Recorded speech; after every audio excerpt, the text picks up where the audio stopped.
नमस्कार दोस्तों।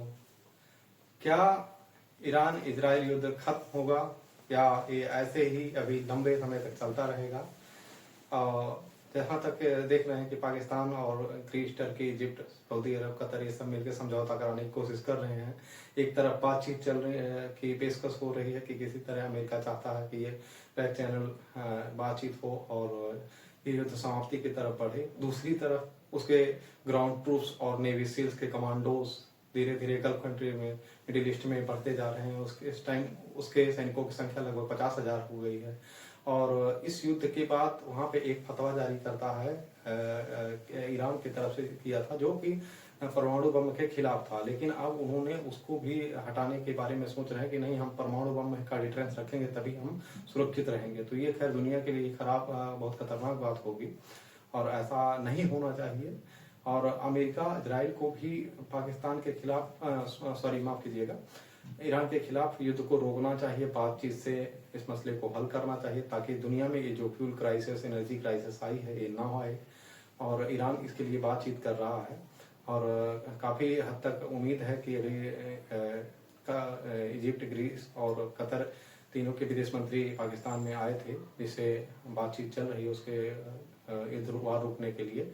इधर उसके अमेरिका के सैनिक तैयार हो रहे हैं और जापान से एक युद्धपोत आया जिसमें लगभग 4,000 मरीन कमांडो हैं अमेरिका के। वो खर्ग द्वीप पे कब्जा करने की कोशिश भी हो सकती है उनकी, या जो भी हो। अभी आगे अमेरिका क्या निर्णय लेगा, ट्रंप क्या निर्णय लेंगे, या उनके पर्दे के पीछे क्या चल रही है उनकी, या वार नीति क्या रही है, वो जानेंगे।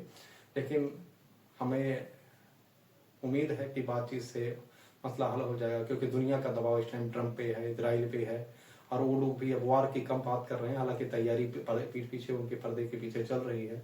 अब वो देखिए वो क्या करते हैं, इस युद्ध को आगे बढ़ाते हैं या रुके। हालांकि इजराइल लगातार हमले किए जा रहा है। एक मुद्दा और खुल गया है कि अभी लाल सागर में हुतियों ने भी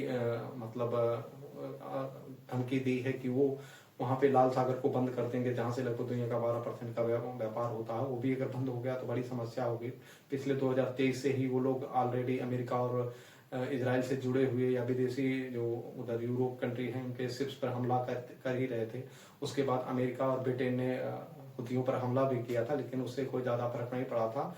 खतर की मध्यस्थता की वजह से वो लोग कुछ शांत पड़े थे। लेकिन इधर इजराइल ईरान अमेरिका युद्ध शुरू होने के बाद वो एक बार फिर ये कह रहे हैं कि अगर और देश भी इसमें शामिल हुए, जैसे नाटो या और जापान वगैरह, तो वो भी इसमें शामिल होकर और लाल सागर को भी बंद कर देंगे। ऐसा हुआ तो दुनिया के लिए बहुत ही चिंताजनक बात होगी और ऐसा होना नहीं चाहिए।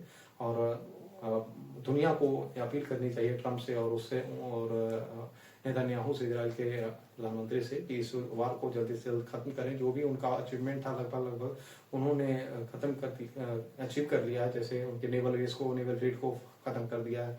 एयर फ्लीट तो उनके पास, एयरपोर्ट तो कोई खास थी नहीं। उनके जितने जो पुराने जहाज थे, एयरपोर्ट वगैरह, उसको सब डिस्ट्रॉय कर दिया है। उनके पास अब मिसाइल कैपेसिटी भी लगभग कई जगह, कई गोडाउन, कई फैक्ट्रीज पे उनके बम्बार्डमेंट करके लगभग खत्म कर दिया है।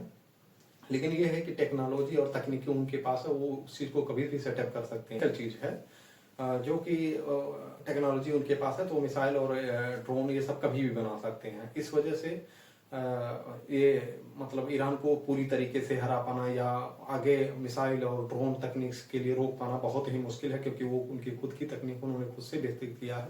और फौज ऑलरेडी उनके पास 80 लाख लगभग मिलिशिया है, जो कई देशों में फैले हैं, गल्फ कंट्रीज में, जो जगह जगह फैल के, और आए दिन इजराइल और अमेरिका के जुड़े ठिकानों पे हमला करते रहते हैं। कहीं ना कहीं अमेरिका को या ऐसे कुछ मारते रहते हैं, तो वो एक खतरा हमेशा बना रहेगा। लेकिन अगर यह ईरान को किसी तरह मना ले जाते हैं, जिस तरह उनके बड़े बड़े नेताओं को पूरा खत्म कर दिया है, उसके बाद भी अगर ईरान को मना ले जाते हैं और नई जो अभी वहाँ पे जो उनके बड़े नेता हैं उनसे बात करें और समझौता करके किसी तरह अगर इस युद्ध को समाप्त कर पाते हैं, तो दुनिया के लिए बहुत अच्छा होगा।